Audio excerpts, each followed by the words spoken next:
this is a regular Uber. And this is me folding a board in the back. And this, well, it's me 20 minutes later having the time of my life. The WAKA. Yep, that's right. This board folds in half.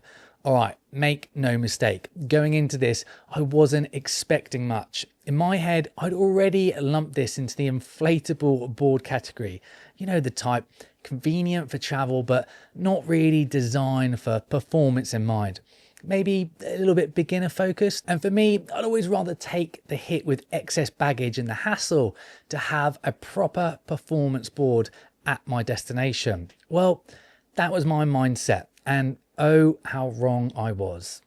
All right, before we jump into the likes, let's just unpick what's going on here, because I've genuinely never seen anything like this before. First up, full credit to Nigel or WAKA for having this crazy idea, because if you told me that you could create a board that folds in half and still performs like a top-end weapon, I would have laughed you out of the room. But somehow, some way, that's exactly what they've managed to do. In a nutshell, the board arrives in two halves, you open it out, 3 bolts in, and you're good to go. Now, I'm not going to deep dive into every spec. You can find all that information on the website, and there's already a few reviews floating around. What I want to know is 3 things. Is this a legitimate travel buddy that delivers uncompromised foiling? Is it a bit of a gimmick? And most importantly, who is it actually for? Quick reminder before we do answer that, if you want to keep up with the latest gear I'm testing, top tips, industry trends, and what's going on behind the scenes with Hydro Gav, I've got a free weekly newsletter, links in the description below, so check it out. All right, let's dive in.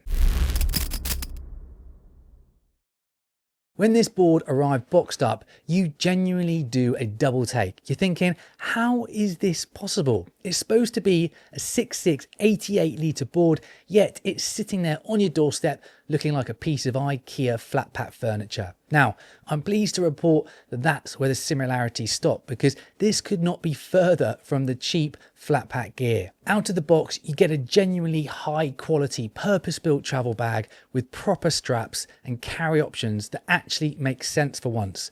Normally, I hate cross-shoulder straps on board bags, but in this scenario, it works perfectly. Straight away, I'm imagining walking down some random goat track on a remote break with this thing over my shoulder. And for me, that's where the penny dropped about what this board enables. Now, as soon as you pull it out of the bag, unfold it and bolt it together, 3 things immediately jump out: build quality, aesthetics, and the shape. It becomes very apparent very quickly that this is not some budget beginner travel toy. This thing looks like it belongs in the premium performance lineup. The carbon layout, the finish, the lines, honestly, it's one of the best looking boards around. You just want to touch it, pick it up, turn it over. The quality is exceptional. And you know what? I'm still wrapping my head around the fact that a minute ago, this thing was folded in half. If you hadn't have told me, or I hadn't seen it with my own eyes, I just simply wouldn't believe it to be true. That in itself is a huge credit to the engineering. WAKA have taken what could have been a very quirky gimmick and turned it into something that's convinced me I might actually need this in my life within about 60 seconds. Before I even hit the water, a few features that really stood out to me, and first the deck grip, because engineering a folding board to keep everything flush and functional is not a small challenge, but they've absolutely nailed it. Now, the grip is used sparingly, which initially had me slightly concerned, but not once did my feet want for more. That tells me that there has been serious thought behind every square inch of this board, either to save weight or solve an engineering constraint. Even the leash plug has been really thought out. Now, technically, they probably didn't need to move this, but actually, I think this is genius. It sits right at the absolute rear of the board, keeping the leash well away from your feet. And I am a massive fan of that. Nothing does my head in more than brands putting the leash close enough to your back foot just to get it tangled. And add power winging to the mix, this matters even more. It's a small detail, but it's this level of thought that really elevates the board. All right, the big question time. How does this actually perform? Now, the first thing you notice is the shape. It's relatively long and narrow. Now, immediately that tells me that this is going to be efficient, it's going to have good glide, and maybe not the most stable platform in the world. It's also close to being symmetrical due to its folding design constraints. Now, for winging, that's not really an issue at all, but for power winging, you need a little bit more extra volume up front to compensate for no wing support. But, and this is the turning point, they have compensated for this in the length at 6'6". Now, normally an issue, but not with a folding board. At 20.5 inches wide, yes, she's relatively narrow, but that combination of a flatter section at the standing area, the V-spine towards the nose, and a displacement meets planing design, well, this creates a really nice balance of efficiency and usable stability.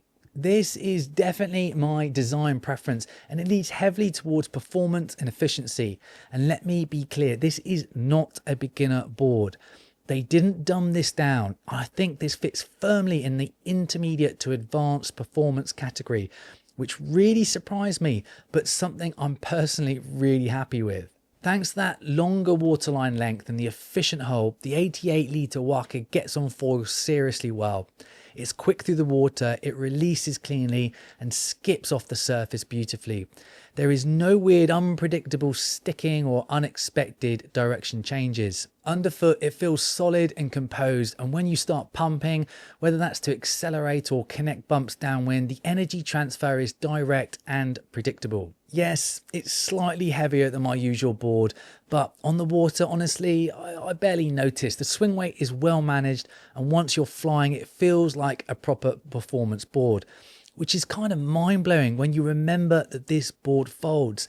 Now, I am emphasizing this because I genuinely kept forgetting. Now, let's address the elephant in the room, because everyone's thinking the same thing. It's only 3 bolts holding this thing together, and I thought exactly the same. But the reality is the load paths of this board are working in the favor of the hinge and the bulkhead design.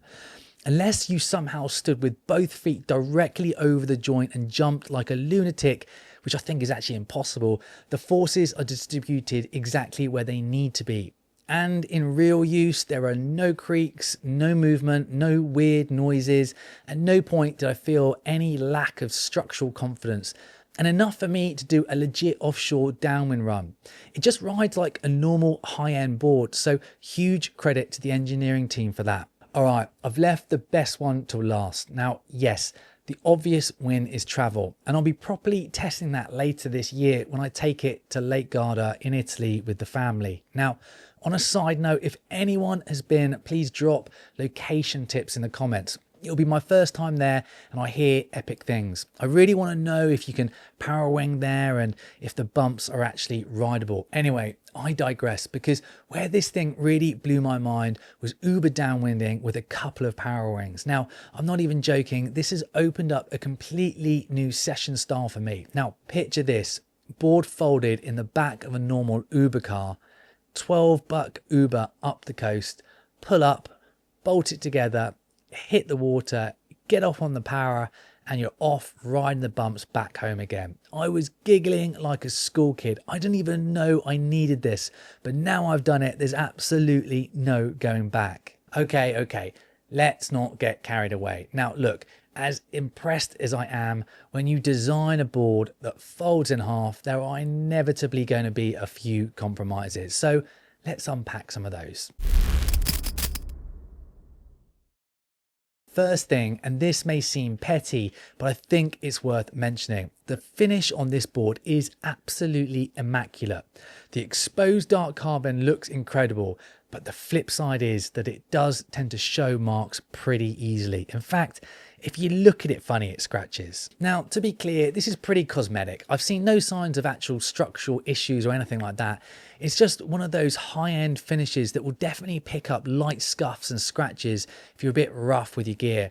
In fact, just normal use, you're gonna get a splattering of scratches, I reckon. So if you're anything like me, throwing boards in the back of the van, leaning them against rocks when you're rigging up and stacking the gear in the garage, you definitely want to give this one a little bit more love than usual. For me, that meant going straight out and buying a surfboard sock for that day-to-day use and being a little bit more mindful during the transport. This next one is actually focused more around assembly. Look, The actual process and mechanics are slick. I love the way the inserts double up of handles. Even though I hate handles, I'll definitely make an exception here. The supplied bolts are quality titanium and it hides the joints perfectly. It's all let down by the simple tool that's supplied with. This one simple thing makes the whole process way more fiddly than it needs to be.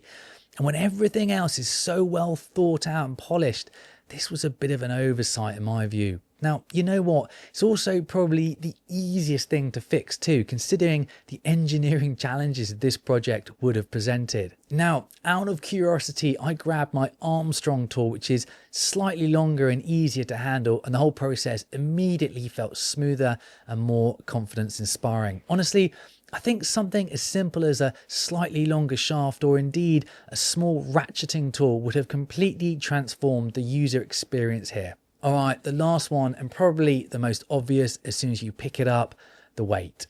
My 88 litre came in at exactly 7 kilos. Now, yes, on paper, that is heavier than your ultralight one-piece performance boards because there's no getting around the fact that when you introduce folding mechanisms, internal bulkheads, and that extra reinforcement required, well, there's gonna be a weight penalty.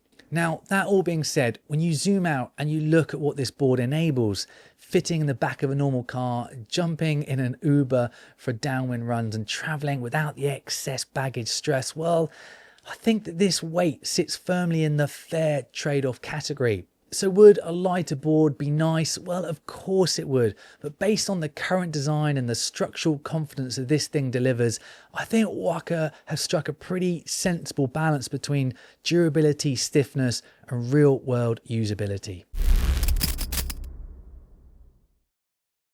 So the WAKA folding board. I went into this skeptical. Well, if I'm honest, I was borderline dismissive.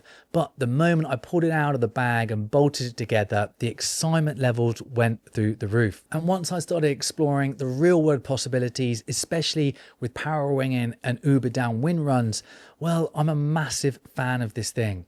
Yes, there is a weight penalty and yes, the accessories could be refined.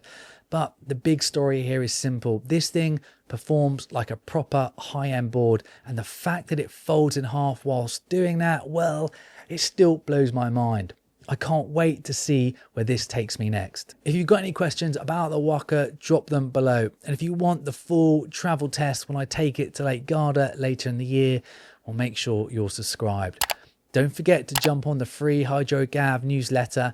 And until next time, I'll see you on the water again soon.